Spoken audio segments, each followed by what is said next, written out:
Welcome into the Bite Me podcast, and really good episode. We're pretty proud of a lot of our episodes. We love the feedback we get. We love talking fishing and all things associated with this great venture of ours with you.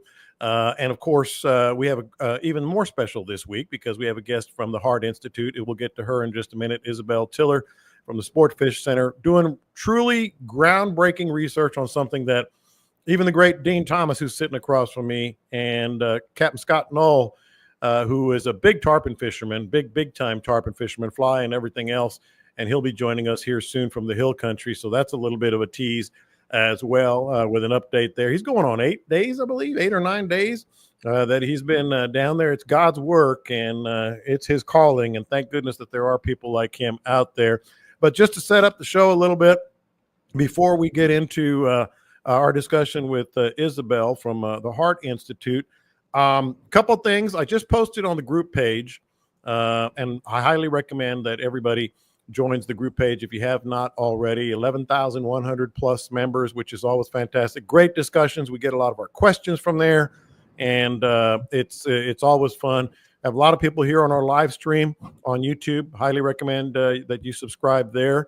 And of course, we post this podcast around 6 p.m. or thereabouts on all your podcast platforms, whether it's iTunes or Spotify or Podbean or anywhere you can get a podcast. So be sure to subscribe there as well. But Dean, I got to start right here. And I'm kind of glad that Scott and Caleb are not joining us just yet, because who knew? Who knew that we created the monsters that we created? What happens when the Bite Me Cruise significant others decide they want to enter a tournament? And so just so people know, my wife has been fishing for all of 2.5 years, and sure enough, she's going to enter the Hotties on the Harbor tournament with Carrie, Dean's wife, and my daughter all of a sudden said, I want in. And she was casting for the first time in about 1.5 to 2 years this past weekend. And actually, I got to say, did pretty well. Throwing top waters, throwing soft plastics. So guess who's going to be the guy, pretty in pink. Pink is their color. That's going to be captaining them when the tournament comes up. I had a weak moment, no doubt. I don't know. I agreed to that. But, man, people get, oh, it's a tournament. It's tournament day. Everybody gets a little excited. Man, it's just another day of fishing. You go out there, you do what you do. And if you're fortunate enough to get that big fish, I actually just read the rules. So it's one big fish. It's not like a really so the side pot has a stringer, but for the actual tournament, it's just one in each category. One big trout, one big red, or one big flounder. I like that. Yeah. So your team brings in the biggest fish of the day. So pretty interesting, but yeah. And I told him I'm not wearing a pink shirt. You are though. Jan showed me the design, and you have to. You're part of the team. You're the team captain. No, they are the team. I am the guy driving the boat. No, it's gonna be fun. I mean, and it's for a good cause. The Chamber of Commerce there, they benefit the community in many ways. So the entry fees go to that. There's no big money prize for the tournament. The side pots is where you can win money. You get in the side pots, and I'm going to bet on somebody else. I'm gonna bet on the other guys. We'll see about that. No, it's going to be fun. But, yeah, I definitely had I don't know what I was thinking when I agreed to this. I'm usually a little usually more opposed thoughtful than to those things, but they're all fun, and they're fired up. Oh, they're fired up until they get out there. And that's another thing, people for the tournaments, they get a little extra excited for tournament day. Yep. And it'll be fun. I'm going to keep telling myself that until A couple more things here real quick. I started to say this and I didn't finish because we were talking about subscribing to the podcast and everything. So I just posted, a little note on the group page that we were going to have Isabel on here. But also Roy Crush from the Texas Boys Outdoors. she created a handy dandy little flyer that you can go to the Facebook group page and just boom, boom, take a picture of the RSVP QR code, take a picture of the raffle QR code, and you'll be good to go.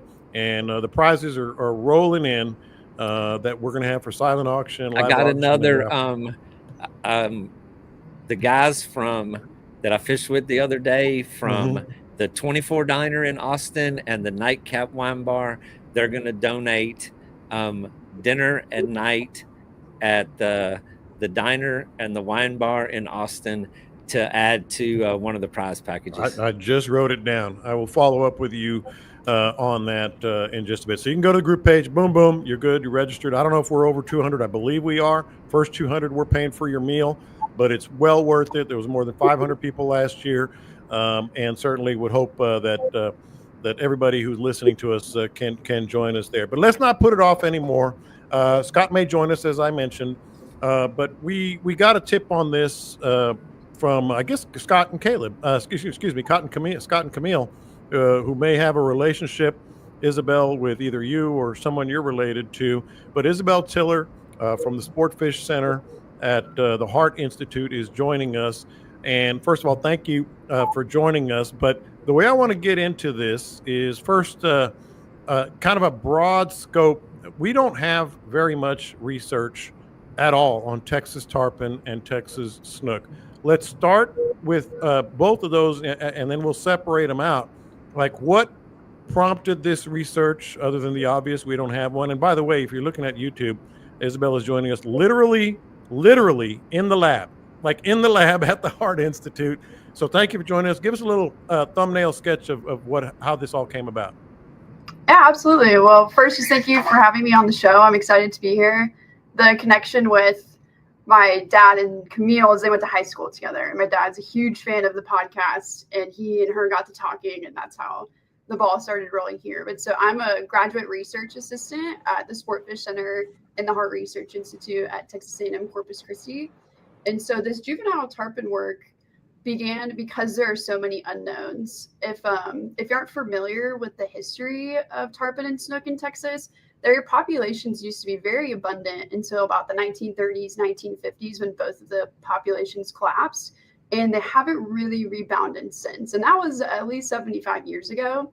And so some scientists from a little bit before me figured out that when juvenile tarpon don't have adequate nursery habitat, they do not recruit to the adult population. And so this is where our juvenile tarpon nursery habitat studies are coming in. These are coastwide. Right now we're focused in around Corpus Christi Bay and the surrounding area, and just getting an idea of what those habitats look like and what the population is at right now, because there just is no information out there really about what's going on. And what do they look like? And Dean, feel free to just hop in anytime. I know this is interesting to you. What do those populations look like? Yeah. So right now the juvenile tarpon population, when I say juvenile, I'm talking from a couple inches long to about 2 feet long, those first few years of life. That's the target group that we're looking at right now. And so our study began in April of 2024 and will conclude in early 2026. So we're a little bit halfway through the study period.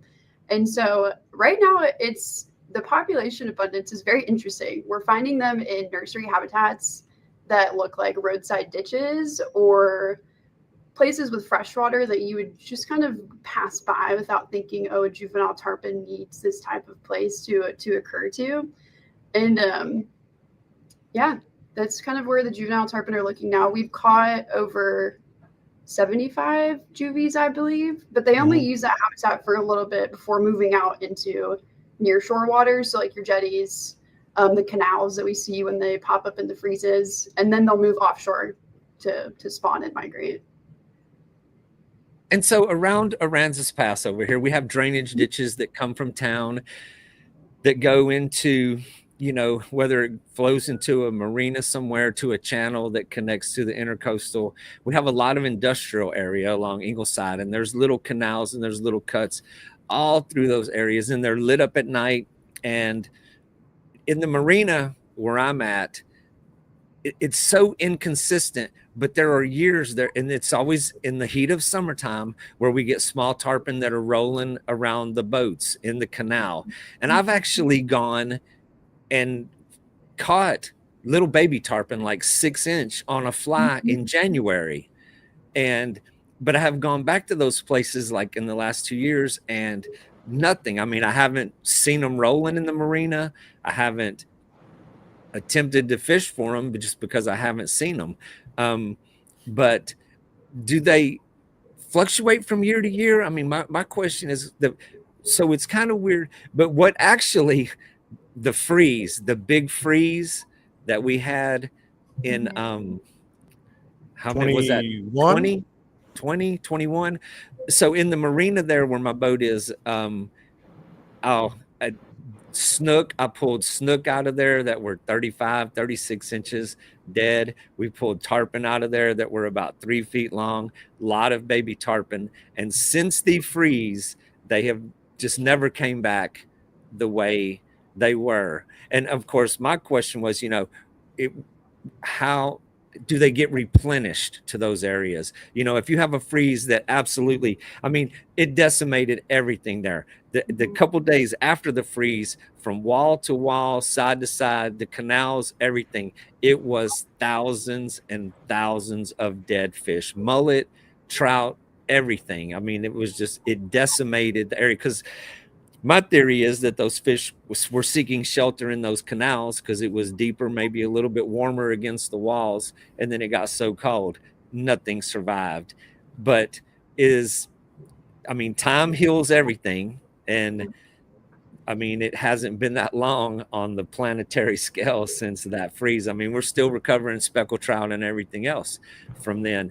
But where do those babies come from? Or do we know where those babies come from that replenish that juvenile stock? Yeah, that's a great question. Most of the research about juvenile tarpon has come out of Florida. So that's kind of most of what we know about the life cycle. There are currently some studies starting to happen over the last couple of years to understand the full life cycle of tarpon, how that looks in Texas specifically. But so what we know right now is tarpon use multiple habitats during their life cycle. So they spawn offshore in stable salty waters. They'll dive up to 400 feet deep to spawn. Those eggs will then, and that's based off of some satellite tagging studies.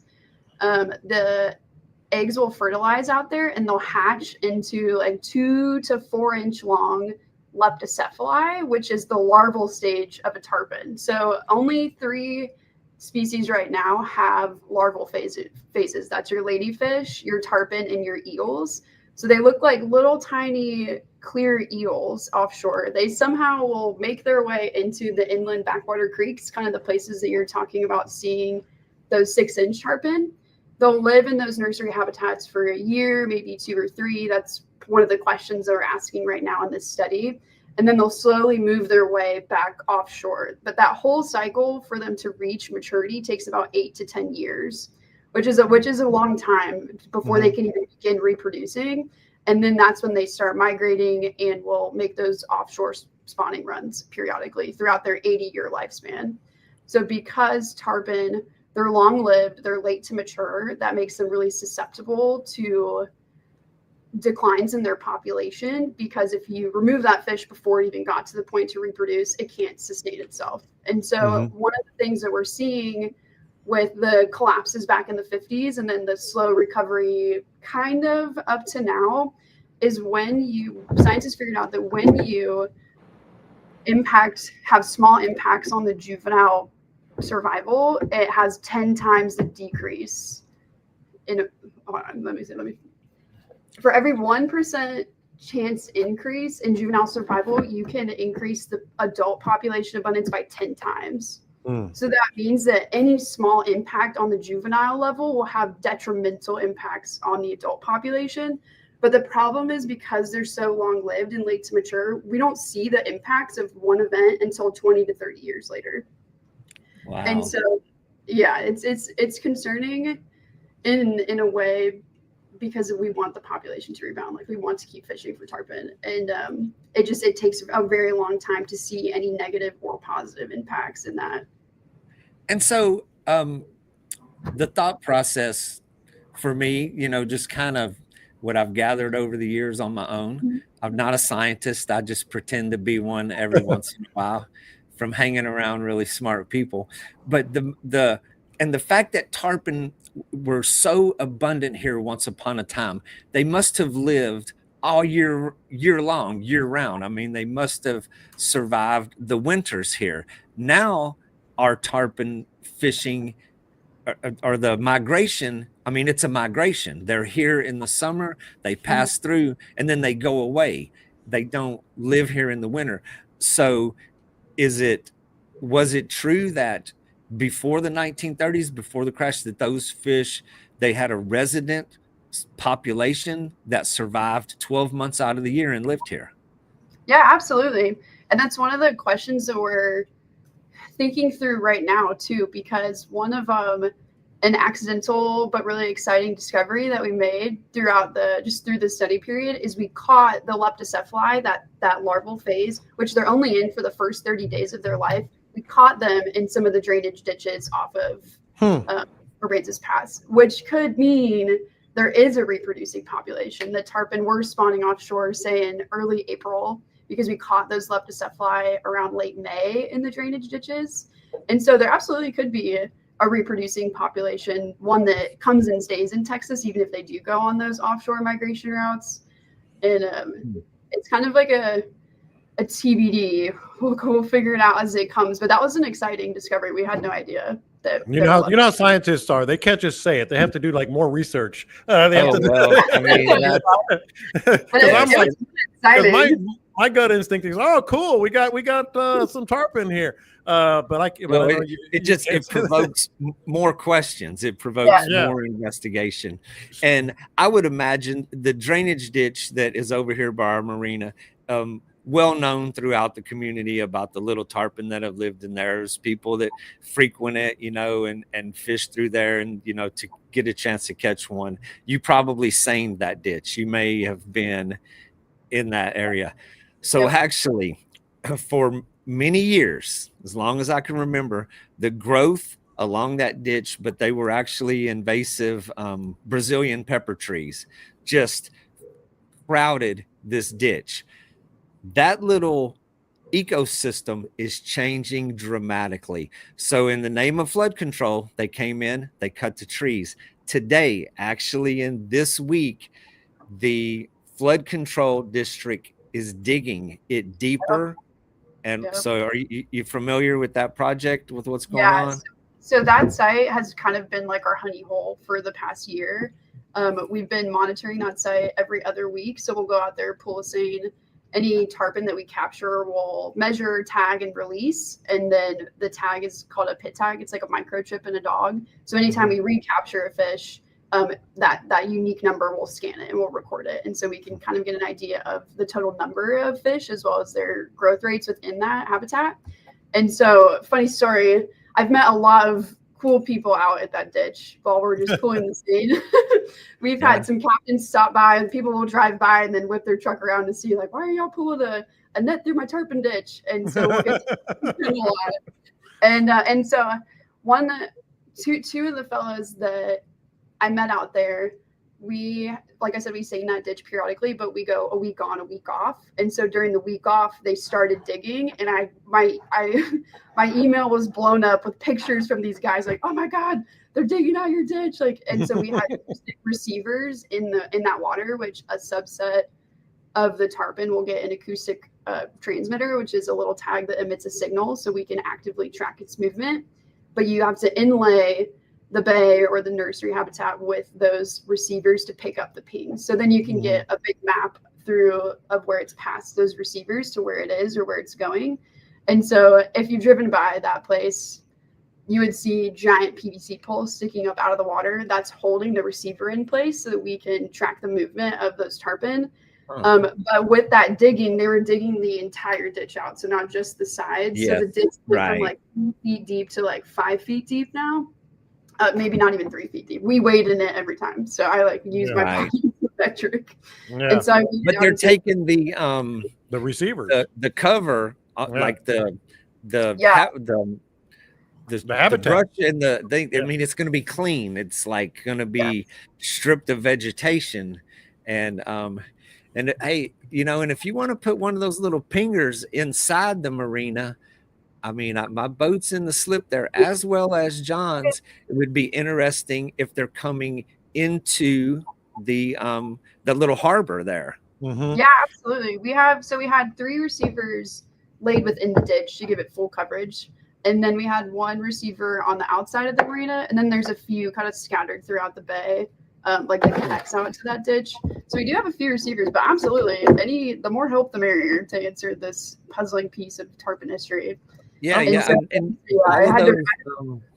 mean, and it's, of course, I mean, it's fenced in and locked up, where all the boats are, but it is a very unique little harbor that is right adjacent to that type of habitat. And I mean, in years past, we've watched them just roll. You could watch their circle in the harbor as they would go just around. Sometimes they would go under the piers, you'd see them roll, and then just kind of rotate around constantly. But if there's an opportunity to put one in there, I can definitely get access to that. And thank you. It'd be interesting if as they're dredging the ditch, it's in there, gets pushed out, or if they're going to adapt and still maintain their position in there while all that's going on. I mean, they're an interesting fish. I mean, the places that we fished in Florida were very urban. I mean, in downtown rivers, under freeways, where it was just loaded with tarpon, and they didn't seem to relocate because of the urban activity. I'm glad he said that real quick, Isabel, because that was going to be my follow-up, and he just touched on it. Why I know you can't, you're not writing your paper today, but in terms of just theories and things that are being bandied about, why is it that this is the case for the juvenile tarpon to be in much more in fresher water, in those types of environments, and what happens in terms of the habitat once they get big enough to leave? Do they have the habitat to stay in our area? Yeah, that's another great question, because the tarpon life cycle is a bit complex, and it evolved 18 million years ago. So the tarpon we see today evolved 18 billion years ago, which way before humans came in and started to alter things, in the last 100 years or so. And so it'll be really interesting to see how the tarpon recover from this disturbance, because like you said, they're digging this ditch out so there's no more submerged structure, which is great for hiding from predators. That's also great for your prey fish like your mullet and your pinfish and other species like shrimp to also use for cover for habitat. So that could impact maybe how much prey resources there are, because nursery habitats specifically are vital for juvenile fish to survive, because they provide shelter, because they keep them away from predators, and because they have abundant prey resources for that fish to rapidly develop and grow, so then it can then move off into the different habitats to survive. And so the unique case with tarpon is they're air breathers. So they have their swim bladders connected to their stomach. So when the tarpon, you see them rolling, they're gulping air. Their swim bladder is lined with alveoli-like structures, which is exactly what lines our lungs and allows us to breathe.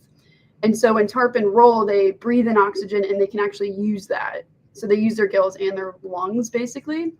And so they go up into these uninhabitable habitats, these places with stagnant waters, this drainage ditch that's filled with trash, and the salinity fluctuates from 30 to 0 on any given day based on the wind and the tide.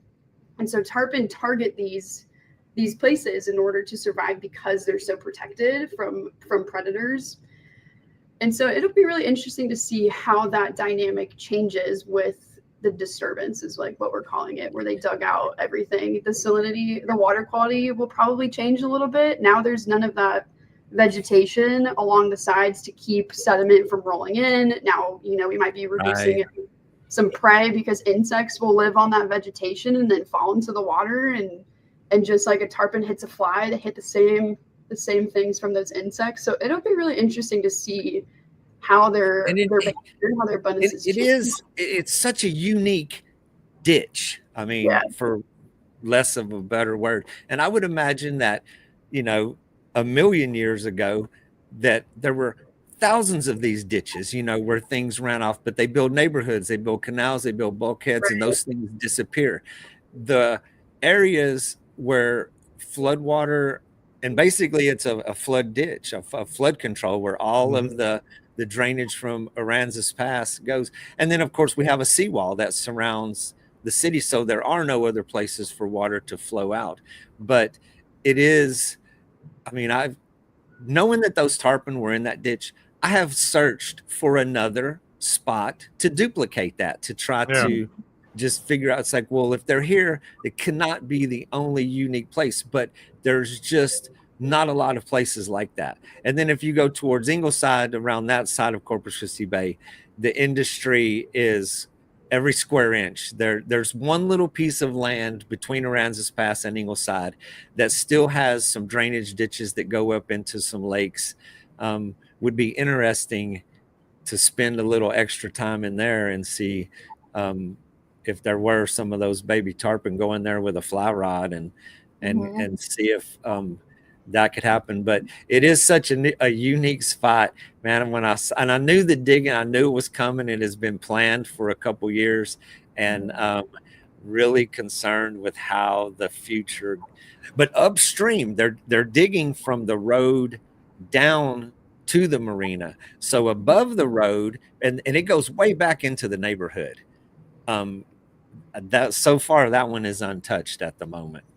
So what does this say? Just back to the second part of what I asked you when we started this discussion. Like, let's say the tarpon survive, they find their habitat, there are other, you know, canals, ditches, marinas, they can grow to a point where they can get out into other waters. Is that possible? Is it a threat still to them? What are you seeing when they're a little bigger? Yeah, right. So with this ditch, for example, it's connected to the marina by culverts. But if the water level in the ditch isn't high enough, they can't leave the culverts. Like, it's just not big. The water's just not enough for them to leave. So tarpon do run into a risk of getting trapped in the nursery habitat. Say they go up into this habitat, they're there for a year, they've grown enough to where they can now handle like the canals or the estuarine, more coastal areas. Sometimes they get stuck in there and they'll stay until they can leave.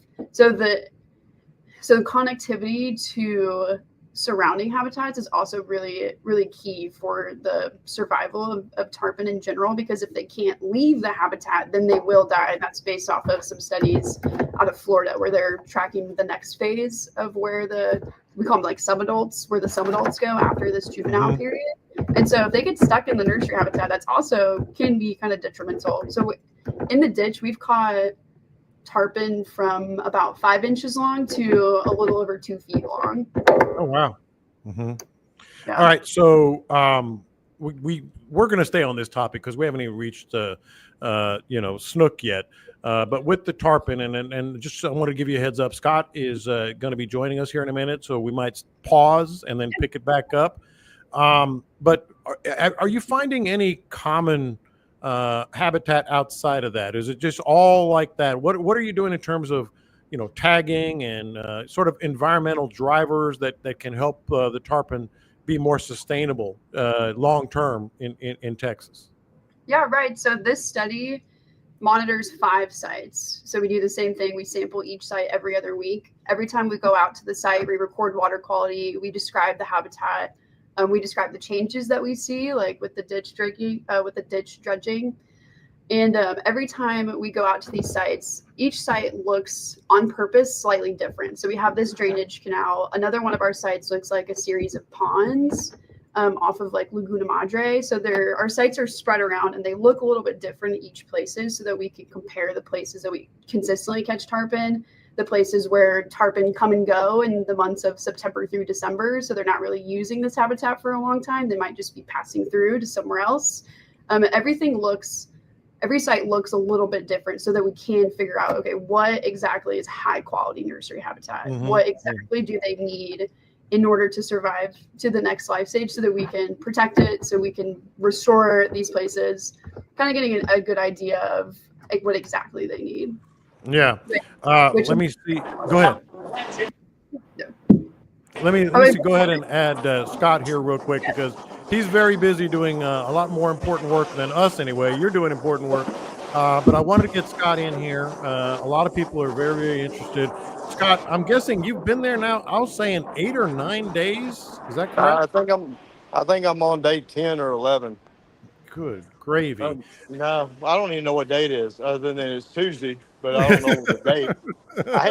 That's why I'm late in here, is because I didn't realize it was Tuesday. Mm-hmm. But listen, man, I'm going to ask Isabel your question about the moon, I promise. But I wanted to get with you just because it's just fantastic, man. I mean, I think I can speak for Dean and our listeners and Caleb. It's just great to be your friend, doing the things you do. Kind of give us just an update on what's happening down there. It was July 4th. It's July 15th.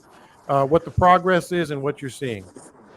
we have recovered, I think there's 4 more bodies today. I think that puts us at 110.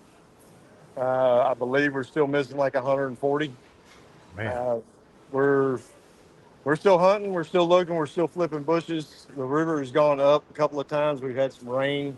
It goes up 2 or 3 feet. It goes back down. So me and another guy are trying to steal a side-by-side from somebody and go redo all the areas that we've cleared, which is like 14 miles of river, both sides.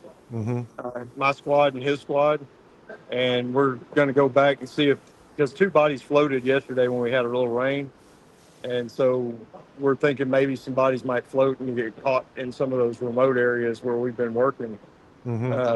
So they're wanting us to go check those.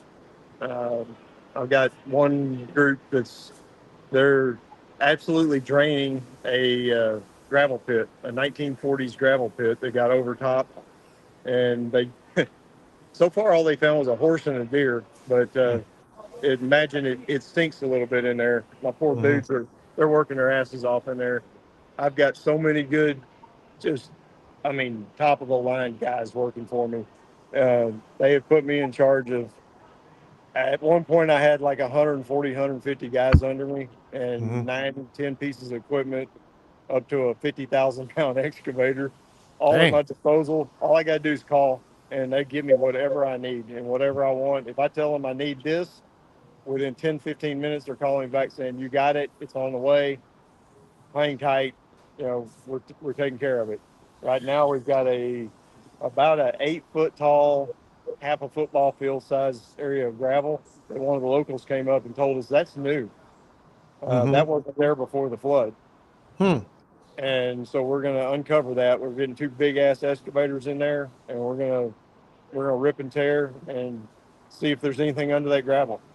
A couple of things here, Scott, that I know our listeners are thinking, and some of the questions might be coming in as we speak.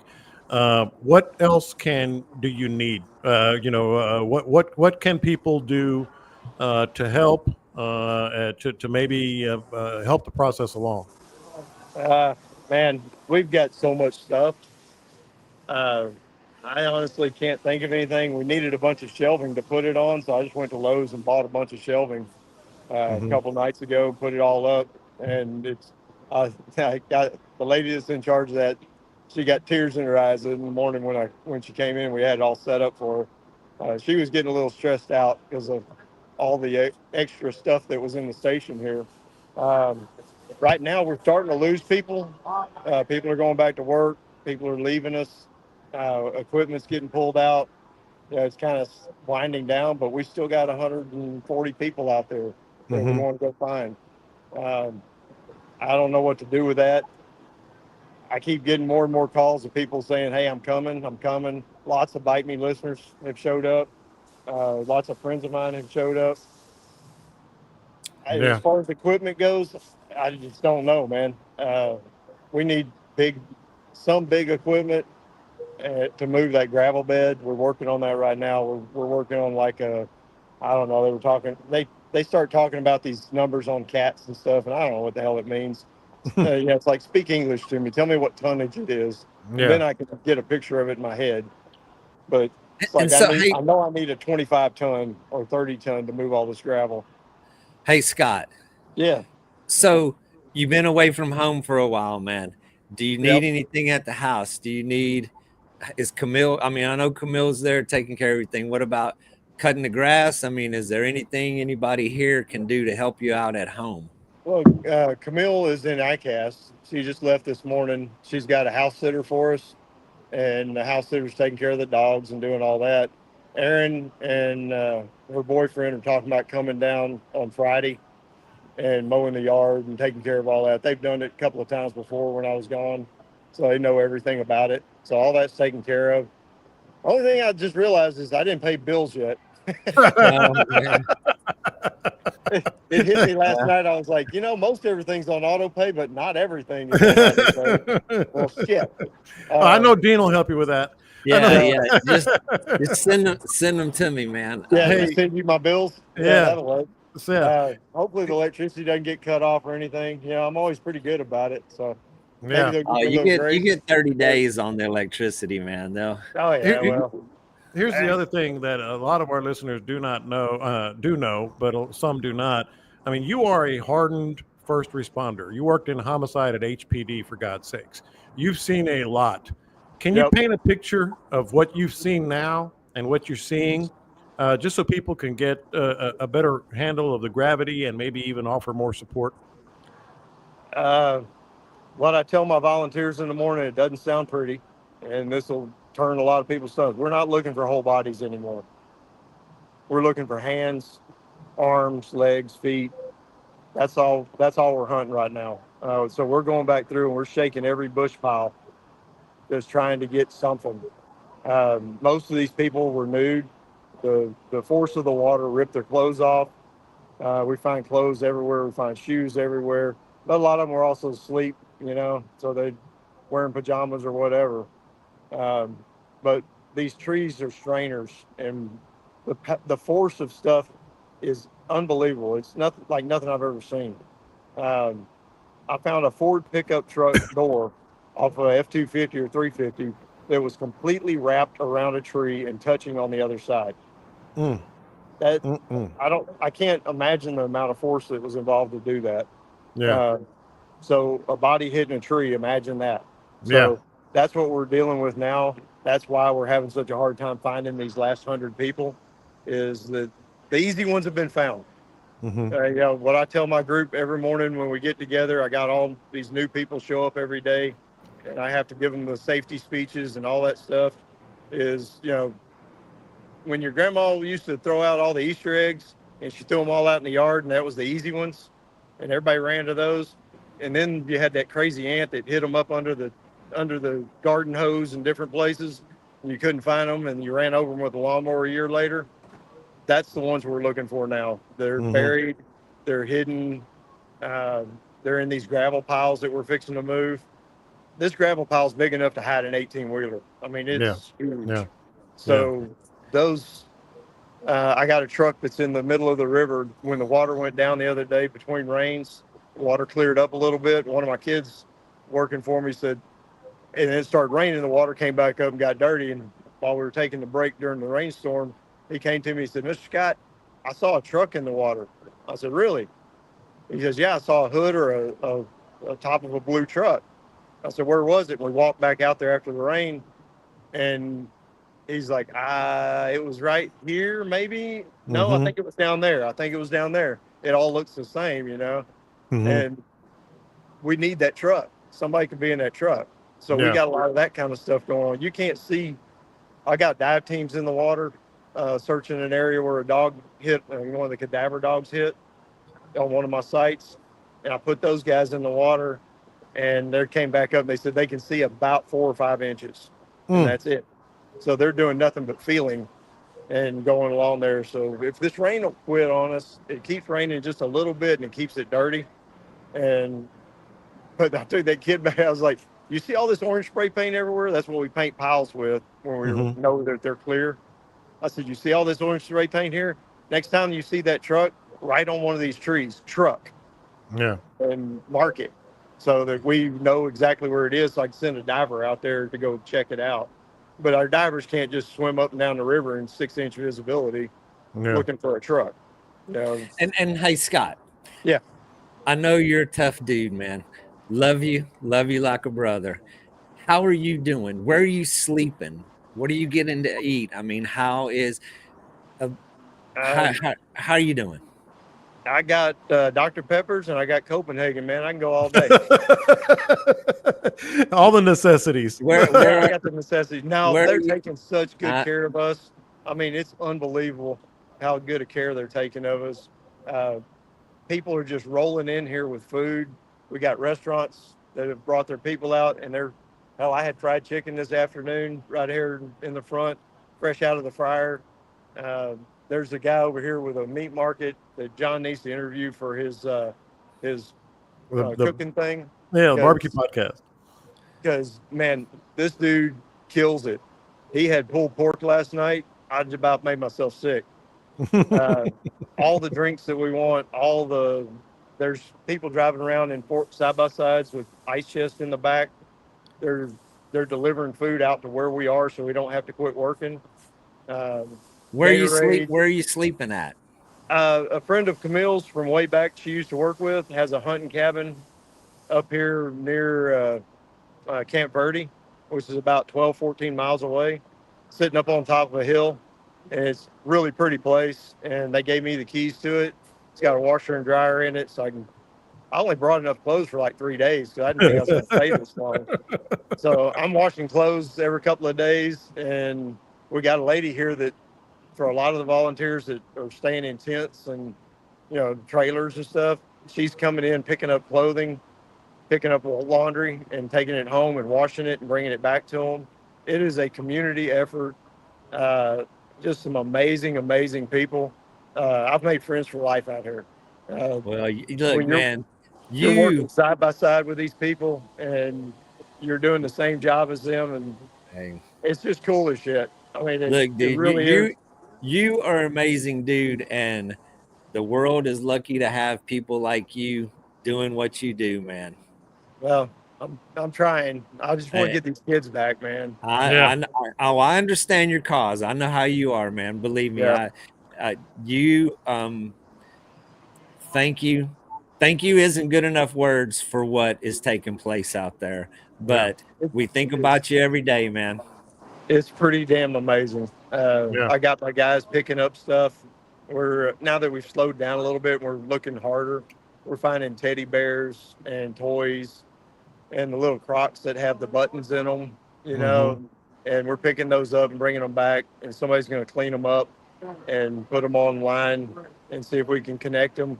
It might be the last toy that some kid had, and we'd love to get it back to the parents. And just, those are the hard ones for me. I'm hardened. I saw a lot through homicide, but damn it, when I see a little teddy bear laying there or one of them little bitty Crocs, it's a connection to the kid. All these kids that died out here.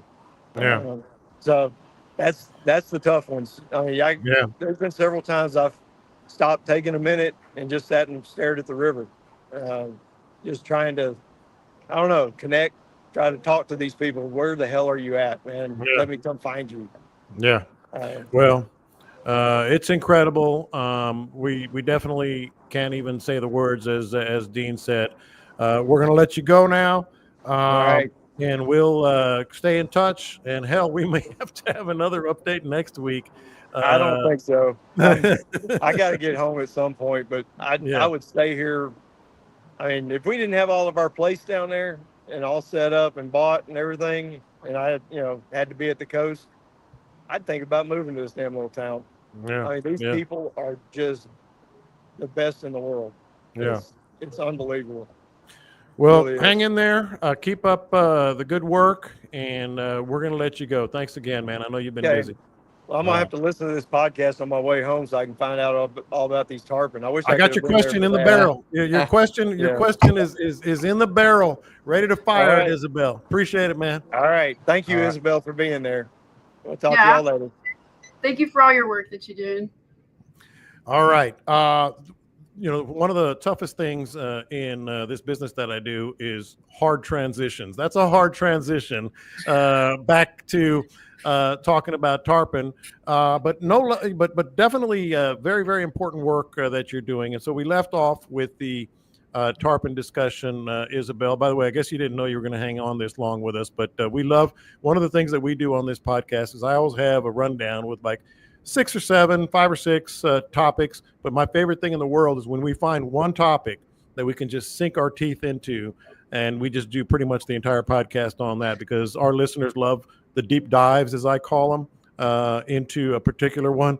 Tarpon is it. We are going to get to Snook, but I want to just kind of put a bow on the Tarpon discussion and maybe have you back later to follow up. Dean, feel free to hop in after this. I'm ready to go with Snook, man. All right. I got one more thing. I got things swimming in my head.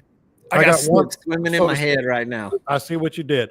But I got one more very important one here. And again, we're not going to be quoting your paper here or expecting that this is going to be official.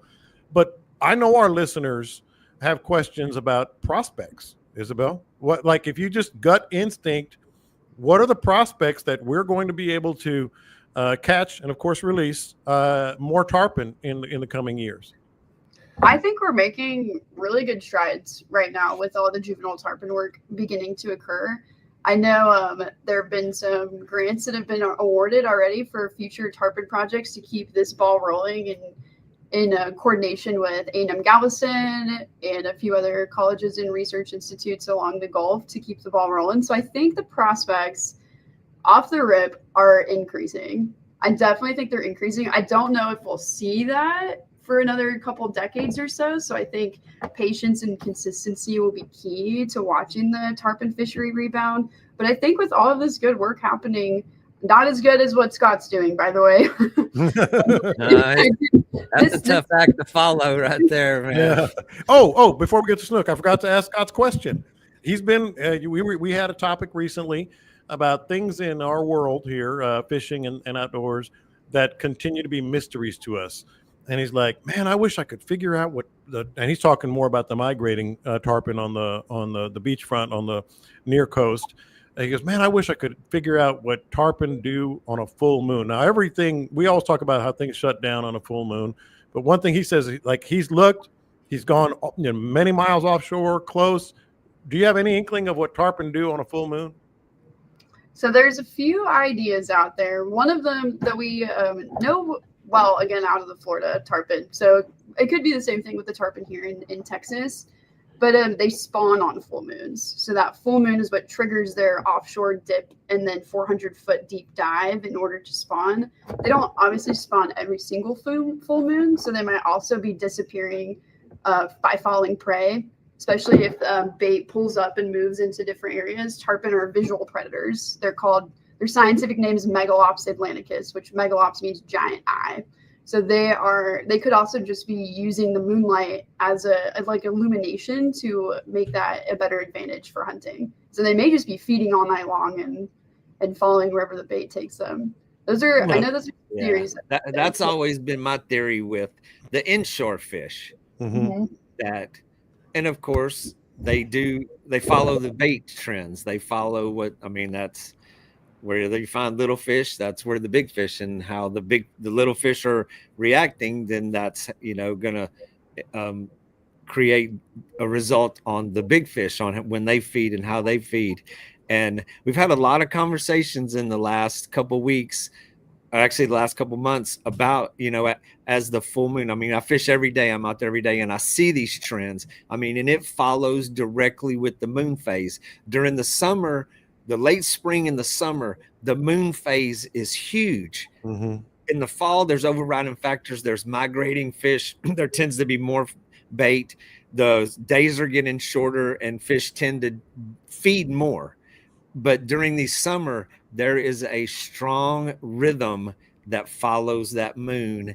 And when you're out there every day, it's painfully obvious on the behavior of these fish through those moon phases, when there's no overriding factors, you just have no tropical weather, nothing to interrupt that pattern for 2 months or 3 months in a row. You can just feel the rhythm of when those fish are active and when they're not.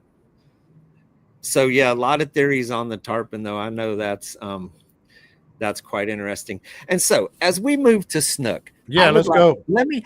So before we get the expert's opinion, and she probably, but I want to tell you about my research, which is I love very.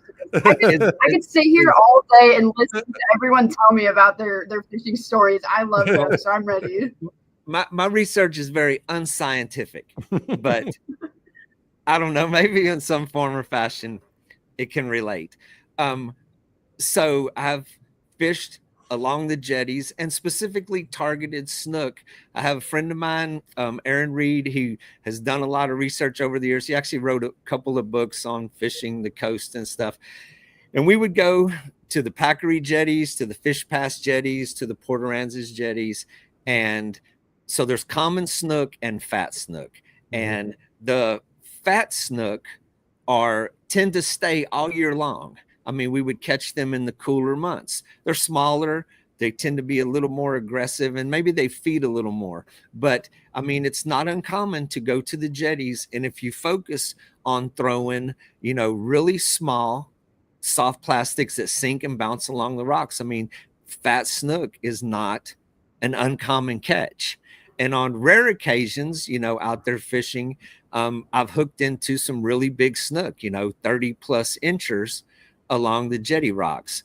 What was interesting to me, and so I have a huge network of people that fish that I'm in contact with every day. So, I mean, not just in my area, but just aspects of all up and down, whether it's lure fishing, bait fishing, kayak, boats. I mean, these guys are everywhere.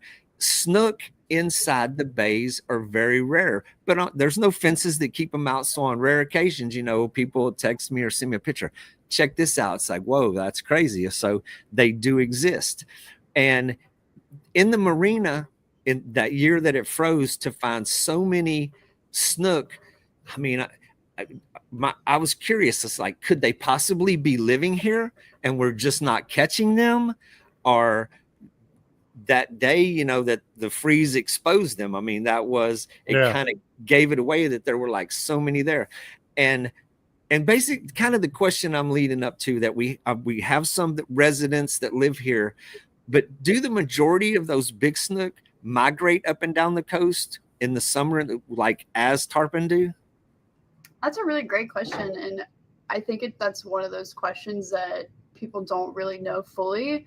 But with that same ditch connected to the marina, we find 1 inch long to about 8 inch long snook. So they're still using that nursery habitat there, but there's been no studies to see where they go beyond that. So that is a great question, and one of the many questions that these studies keep revealing. But I think your research is legit. That's legit research.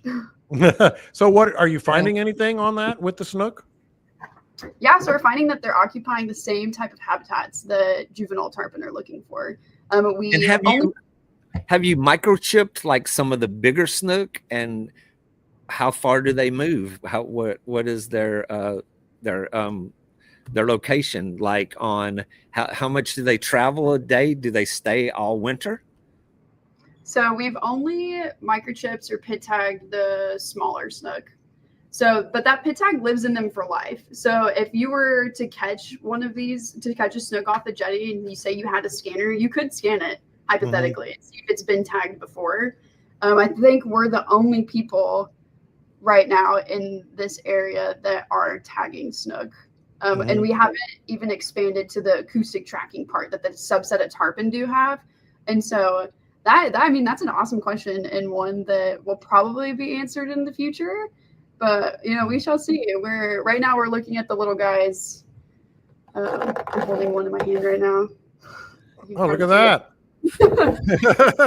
They're super tiny. Yeah, grow up.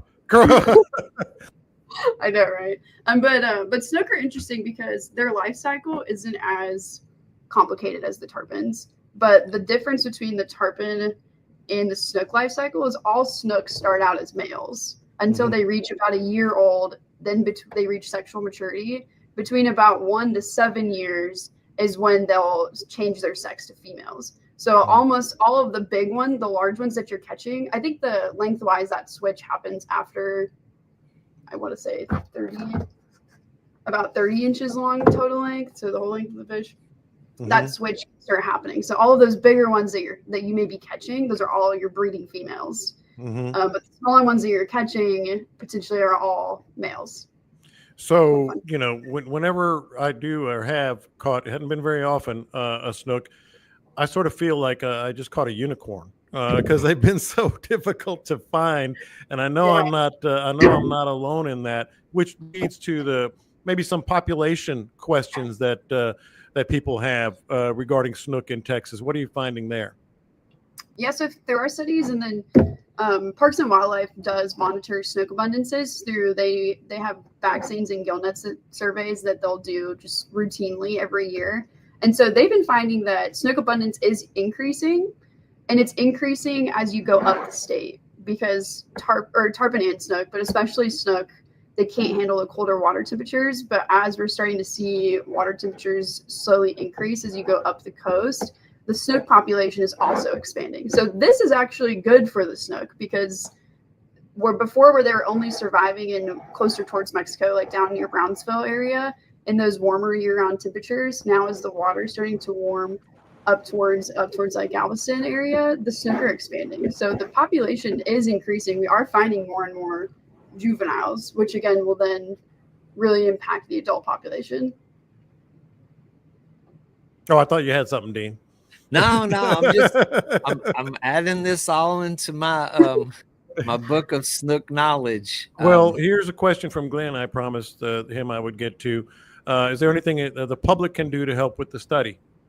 Absolutely. So this study actually really would not have been possible without the public. In order to identify these initial sampling, these initial nursery sites, we put out a survey through CCA, through our website, through our social media pages, just asking anglers to tell us, where have you caught juvenile tarpon and snook?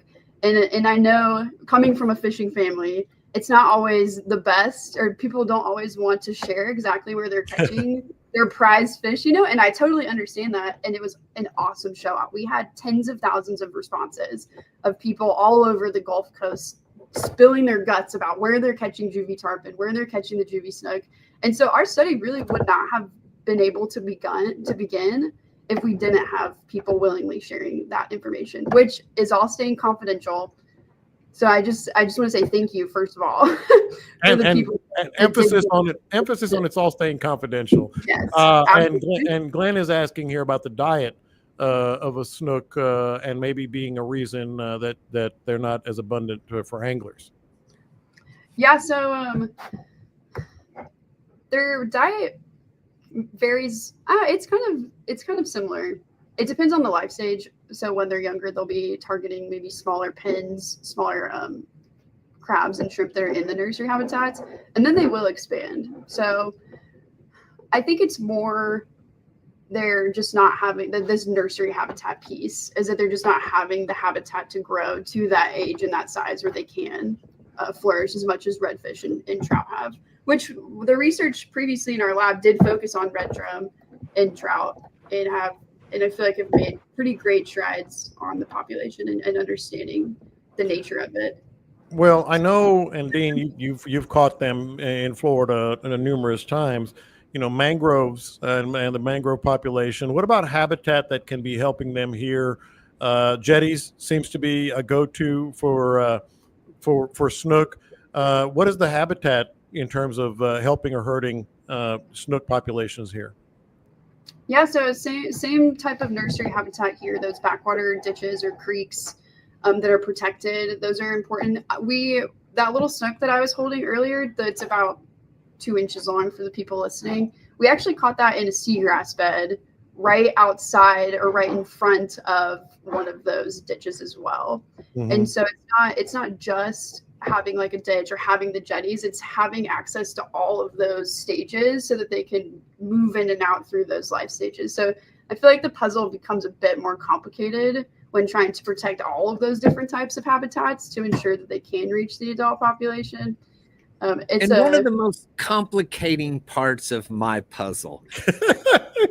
I know those snook live at the jetties. That it seems like that is the most likely place to catch one for right here near Aransas Pass and Port Aransas. For 15 years, I guided kayak trips in the Lighthouse Lakes trails. You can see the jetties from the Lighthouse Lakes. It is an absolutely unique mangrove forest that it just right behind a pass. It was so perfect. And for all of those years and all of those hours of fishing, never caught a snook around the Lighthouse Lakes trails. And we fished the cuts, the lakes, the outside edges, all of those places. And it came up in conversation repeatedly over the years, why have we not accidentally caught one? Because it's, similar to the habitat in Florida, very similar. And it is natural habitat. It's not man-made. It wasn't created by dredge or anything like that. So it has just puzzled me for many years on why they do not exist on the flats the way they do in Florida. And you can literally see the jetties. It is 1 mile from there or less, and never managed to hook one there. What are your thoughts? My thoughts are that is another great question. It's puzzling. It's a puzzling question. It totally is. And I feel like we're, from the science community side, we're just now starting to look at these questions in Texas specifically. Mm-hmm. I know from my experience fishing for snook, they are ambush predators, so they are always wanting to look for some type of structure like the jetty or the mangrove roots in the water to hide in so that they can ambush whatever prey swims by. That's my only... Yeah, and the black mangroves here are not like the red mangroves of Florida. Right. And so the roots are more like a wall. Mm-hmm. In the red mangroves, I mean, they can get under.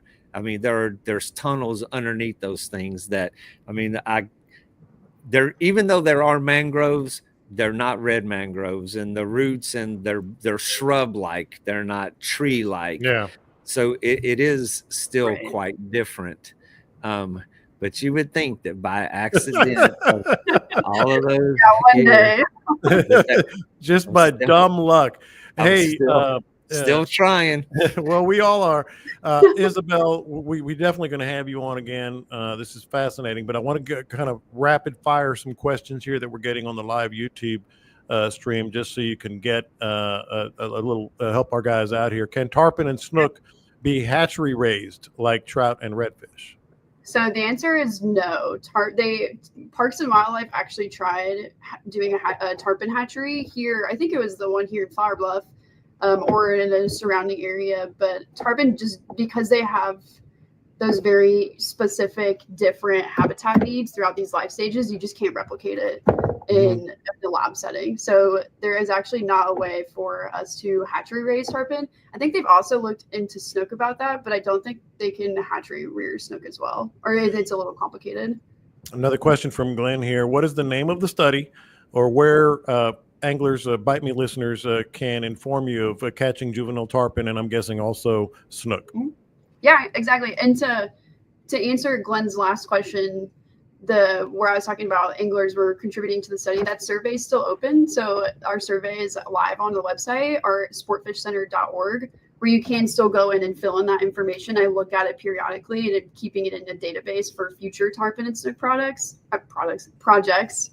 And then to further answer that question, at the Sportfish Center, we have a tagging initiative. It's called the Sportfish Tagging Initiative, where we send dart tags out to anglers, and y'all actually tag fish for us. So dart tag, if you haven't seen them before, they just look like a little stick that sticks off the back of the dorsal fin that you just pop right up. Dean, you've done that, haven't you? Yes. Yeah. Well, I participated. It was in speckled trout.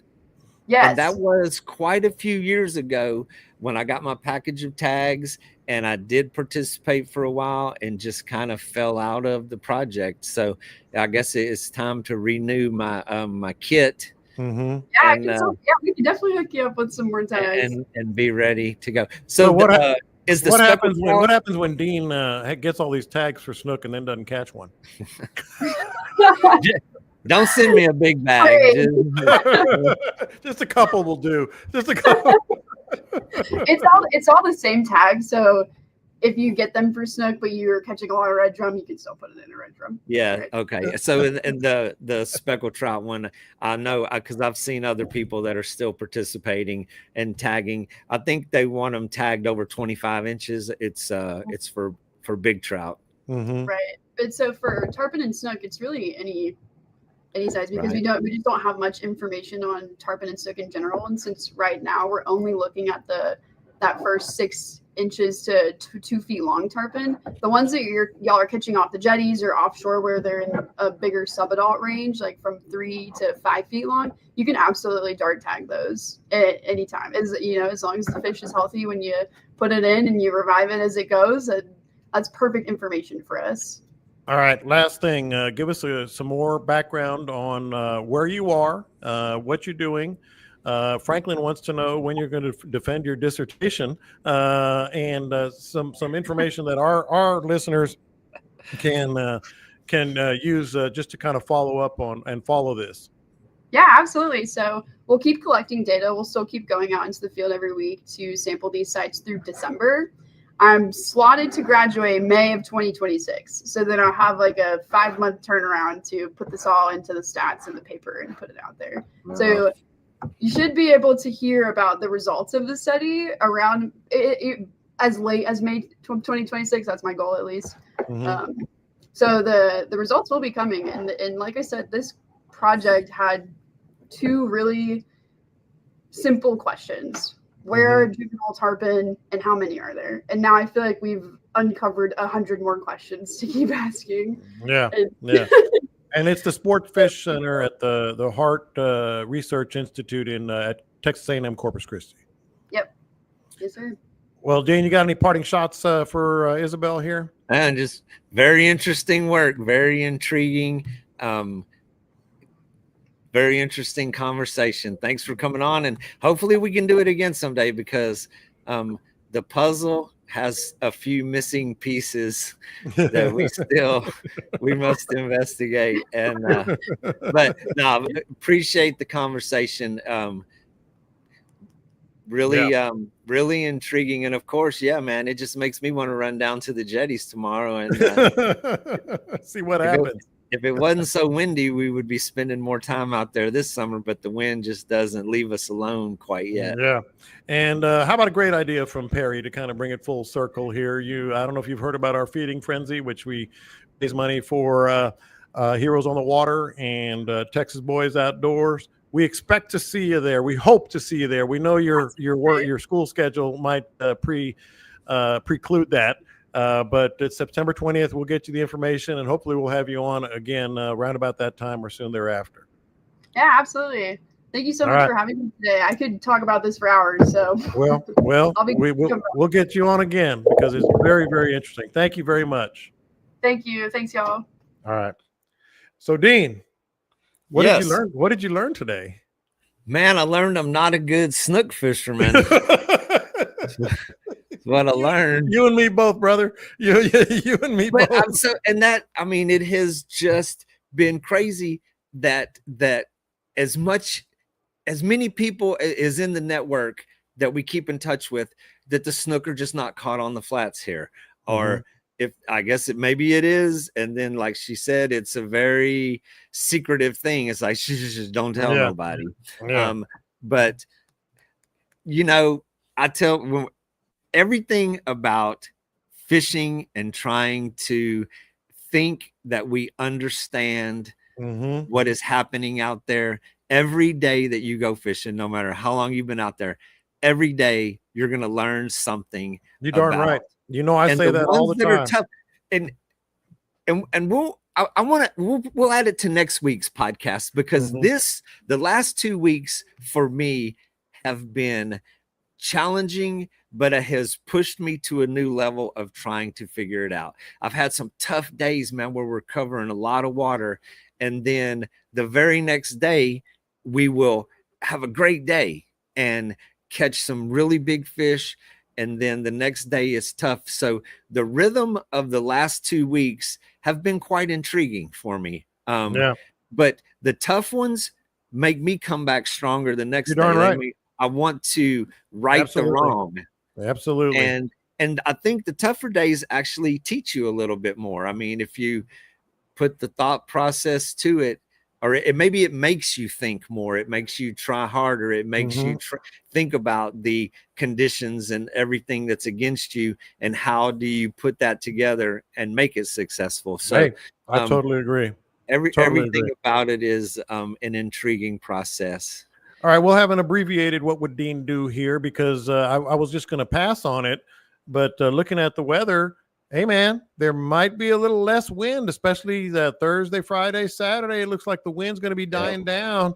That kind of opens it all up again for you, doesn't it? Yep. Tomorrow it's cranking one more day. Tomorrow is going to be a little exciting, but it looks like for the next couple of days after that.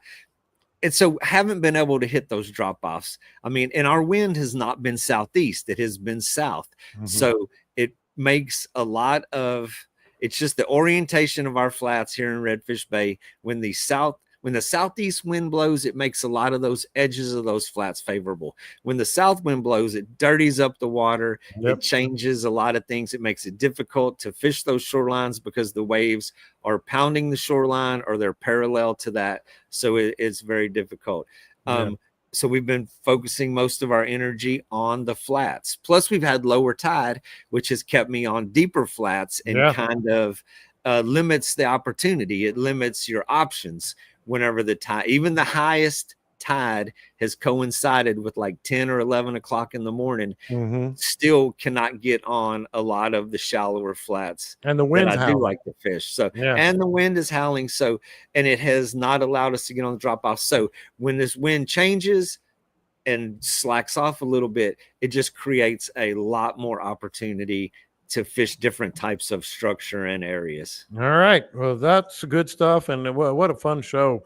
And of course, it's just been couple of species of fish that we've been vexing us for a long time. We're going to have her back on maybe as she's wrapping up the discovery, but and a lot of great days available, man. I get too many people calling me, or they say I didn't call you because I figured you were all booked up.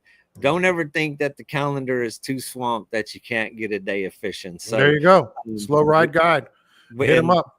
And good conditions. And the jetties are fixing to open up for service too, man, for kings and jacks and tarpon, of course. You know, I'm going to be out there. I'll be out there this weekend as well.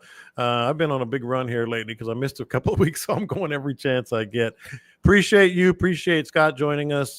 Caleb was texting us, but he's at iCast.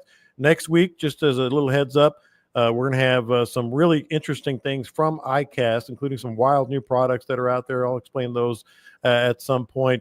And certainly we're going to have all our topics from you. Just don't forget to DM me or Dean or anybody. What are you laughing about? Park off. He said, if the tough days make you smarter, I should be a genius by now. Yeah, all of us. All right, guys. You guys have a great one. Sorry we went a little long. We tend to do that when the topic is so meaty and interesting as this one was. Appreciate you guys joining us. Don't forget to subscribe to the podcast and catch them up. We'll talk to you next time.